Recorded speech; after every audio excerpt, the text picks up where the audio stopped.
quite drastically.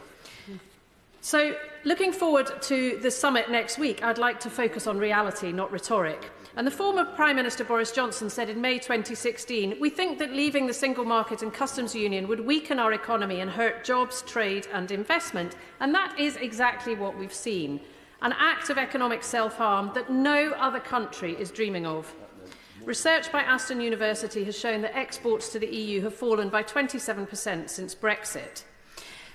And the OBR has projected a long-term reduction in GDP, as we've discussed, of 4% relative to remaining in the EU. Whereas, in contrast, the great Brexit benefit of the Australia trade deal negotiated by the Conservatives was projected to increase UK GDP by just 0.08%, and the government's new India trade deal, while welcome, is only estimated to add 0.1% to GDP. Neither of these even come close to touching the sides of what we have lost through Brexit, which is why the Liberal Democrats are calling on the government to approach next week's summit with ambition and boldness, to agree a roadmap and a timeline for the creation of a new bespoke UK-EU customs union to free up the red tape that is strangling our businesses.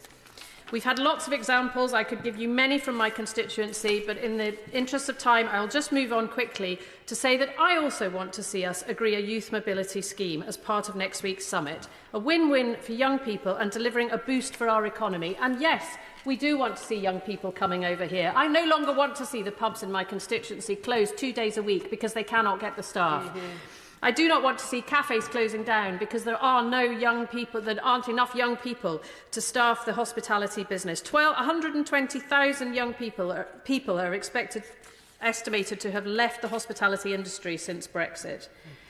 We need progress. We need to improve the terrible deal which was done by the Conservatives. So I hope the government will be bold, will forget some of this rhetoric and bluster and sign a deal and bring it back that we can all, across this House, celebrate. Hear, hear.